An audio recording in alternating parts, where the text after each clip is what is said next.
शिवी जब होने वाली थी तब तो जब मुझे पता चला था तब वो मेरे लिए खुशी तो मैं नहीं कह सकती, पर मैं बहुत ज़्यादा डर गई थी। क्यों? क्योंकि ये बहुत सडन था और बहुत सडन होने के कारण मुझे बहुत शॉकिंग लग रहा था, क्योंकि हमारी जो पहली वाली बेटी थी वो शांत हो चुकी थी, तो बहुत डर लग रहा था मुझे।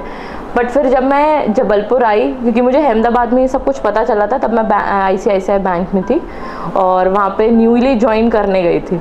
और जब मुझे पता चला तो मैं जबलपुर आई और मैंने डॉक्टर को दिखाया, काजल भाया को। उनने मुझे बहुत पीसफुली और कामली समझाया, तब मुझे समझ में आया कि चलो ठीक है। फिर वहाँ से हमारी जर्नी स्टार्ट हुई। बट मैं इस जर्नी को सिर्फ 1 साल की जर्नी नहीं मान सकती, ये मेरी 2 साल की जर्नी है, क्योंकि मैं हमेशा शिवी के साथ में जो वो मेरी पहले वाली बेटी थी उसको इंक्लूड करना चाहूँगी। वो मैंने उसका कभी चेहरा नहीं देखा, बट स्टिल जब मैं शिवी के बारे में सोचती हूँ तो उसके बारे में ज़रूर सोचती हूँ। वो मेरे लिए वो थी जिसने मुझे बताया कि माँ को दर्द कितना हो सकता है अपने बच्चे से अलग होते हुए। और शिवी मेरे लिए वो है जिसके लिए मैं उसको अलग होता देख ही नहीं सकती, मतलब सोच ही नहीं सकती कि मैं उससे कभी अलग हो सकती हूँ। शिवी मेरे लिए इतनी इम्पॉर्टेंट है क्योंकि मैं आज जी रही हूँ तो सिर्फ शिवी के लिए जी रही हूँ। हाँ, मेरी मतलब इस 2 साल की जर्नी में मेरा हर किसी ने बहुत अच्छे से साथ दिया।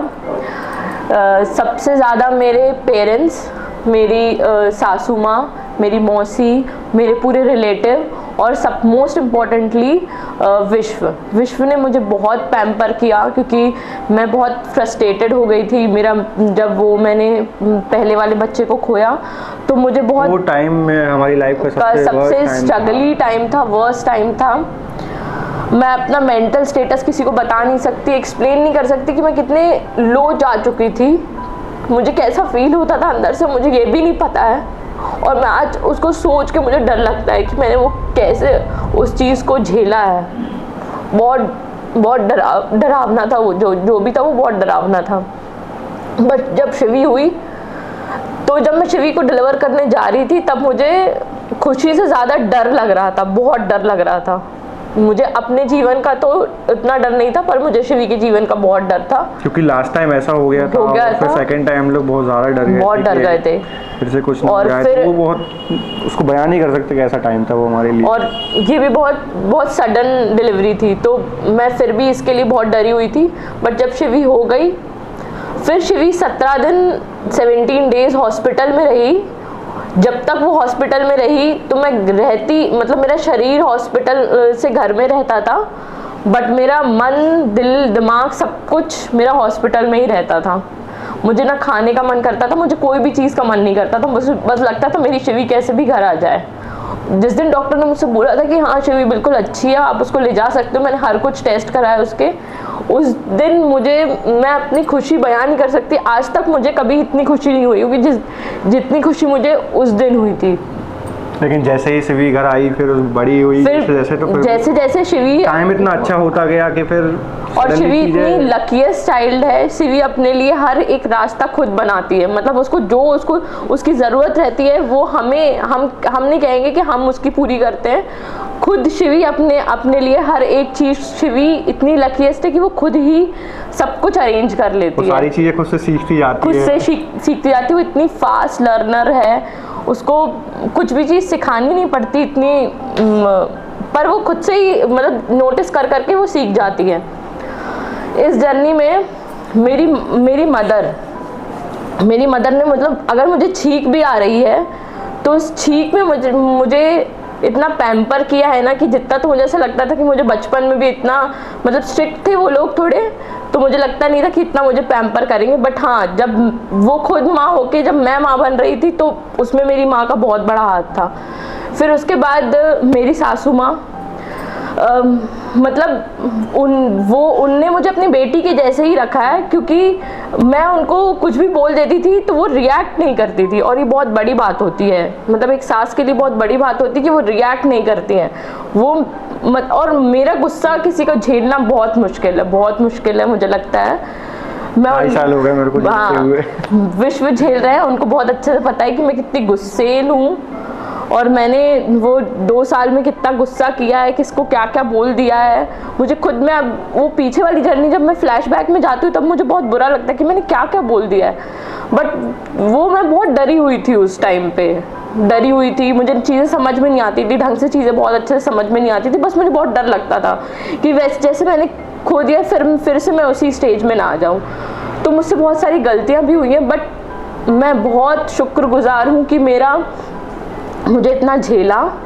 और मैं आज जब शिवी 1 साल की होने वाली हूँ तो मैं बहुत सारे लोग हैं जिनको मैं थैंक यू बोलना चाहूँगी, वो भी दिल से। मैं कभी उन लोगों ने जो मेरे लिए किया है मैं कभी उनका वो भूल नहीं सकती। जैसे कि अमृता दीदी है, भाभी है वो, मैं उनके हस्बैंड को राखी बांधती हूँ। जब हम विजयनगर में रहते थे तब वो रहती थी, नेबर्स थे। हाँ वो नेबर्स थे, बट वो नेबर्स से कहीं ज़्यादा मेरे लिए कर रही थी। मुझे रात को अगर 1 बजे भी सिर दर्द होता था तो वो आती थी। उनको मैं अगर बता दूं कि मेरा सिर दर्द हो रहा है, वो आएंगी, मुझे सिर दबाएंगी, मुझे जो खाना होता था वो मुझसे पूछती थी कि तुम्हें ये खाना है, ये खा लो तुम। वो मेरे लिए नई नई चीज़ें लेके आती थी। उनने बहुत मुझे पैम्पर किया है उनने भी। फिर राजा भैया मुझे एक फादर फिगर लगता है। राजा भैया ने मुझे ऐसे समझाया है, वो हमारे लैंडलॉर्ड थे जब हम विजयनगर में रहते थे, रेंटेड रहते थे। तो राजा भैया मुझे एक फादर फिगर लगते थे। राजा भैया मुझे ऐसे अपनी, जैसे उनकी एक बच्ची है उसके जब परी के जैसे समझाते थे हर एक चीज़। मुझे लगता था हाँ ये एक आइडल पर्सन है, और सच में वो बहुत आइडल पर्सन है। वो इतना स्ट्रगल करते हैं, उनका स्ट्रगल मैं देखती थी। तभी मैं कभी मैं शिवी को देखती हूँ तो मुझे रिजेंबल होता है, जैसे सीढ़ी चढ़ना या फिर कोई भी एक ऐसी हार्ड वर्किंग चीज़ करती है तो शिवी बहुत स्ट्रगल करती है। तो मुझे ऐसा लगता है कि मैं राजा भैया को देख के सोचती थी कि हाँ ऐसा स्ट्रगलर आदमी होना चाहिए, इतनी मेहनत करने वाला आदमी होना चाहिए। तो वैसी है शिवी। और ज्योति भाभी तो बिल्कुल प्यार से हर एक चीज़ समझाती थी, एक एक चीज़, जो चीज़ मैं उनसे पूछती भी नहीं थी वो चीज़ें मुझे समझा देती थी। ये तो हुई मेरी नेबर्स की बात। बट मेरे जो खुद की फैमिली मेम्बर्स है, मेरी मौसी, उनने मुझे पाला, उसके बाद अब वो मेरी बेटी को पाल रही हैं। उनने मेरा हर कुछ किया है, मतलब मैं एक्सप्लेन नहीं कर सकती हूँ कि मेरी माँ के बाद अगर मुझे कोई माँ दिखती है तो वो वही दिखती है। मुझे इतने प्यार से पाला उनने, मतलब मुझे लगता है कि वो मेरी सगी माँ है और वो मुझे बिल्कुल मेरी बेटी की तरह प्यार करती है। मतलब मुझे हर एक छोटी बड़ी चीज़ होती है ना, मुझे उससे बोलने पे कभी हिचकिचाहट नहीं होती कि ये मेरे बारे में क्या सोचेगी। हर किसी से होती है बट उनसे कभी नहीं होती है। फिर मेरी पूरी फैमिली, मेरा भाई मुझे, मतलब मैं किसी से डरती नहीं हूँ पर मैं अपने भाई से बहुत डरती हूँ। मुझे कोई भी उसको बात बताने में बहुत अजीब लगता है, बट फिर भी वो इतना सपोर्टिव है कि मुझे हर कुछ बता देता है। फिर मैंने बच्चों के जैसे सम्मी को खिलाया है, बिल्कुल छोटे बच्चों के जैसे खिलाया। उसके बाद मुझे शिवी मिली ना तो मुझे लगता था कि हाँ शिवी जैसे मैंने सम्मी को आज तक एक चाटा नहीं मारा होगा, पर मैं शिवी को मारती हूँ, पर मैंने सम्मी को कभी कुछ एक बार भी नहीं मारा होगा। मुझे तो याद भी नहीं है, वही मुझे मार देता था। बट मैंने कभी सम्मी को नहीं मारा। वो मुझे, मतलब पहली शिवी मुझे ऐसा लगता है कि वही है। और भी मेरी फैमिली मेम्बर्स हैं जिनने मुझे बहुत प्यार से समझाया, मुझे बहुत अच्छे से, मतलब ये जो मेरी जर्नी रही है वो बहुत अप एंड डाउन के साथ रही है। बहुत लोज भी आए हैं, बहुत अप्स भी आए हैं, बट थैंकफुली मैं यहाँ पे आज पहुँची इन सब के कारण। और मैं सबसे ज़्यादा थैंक तो विश्व को कहना चाहूँगी, क्योंकि विश्व ने पूरी जर्नी में मुझे इतना झेला है ना, मतलब कोई झेल सकता, मतलब कोई बहुत सब्र वाला इंसान ही मुझे झेल सकता है, और विश्व ने मुझे वैसे झेला है। तो thank you so much Vishwa, you are doing a great work with me, thank you so much. And इस 1 साल शिवी के साथ में 1 साल की जर्नी बहुत अच्छी रही।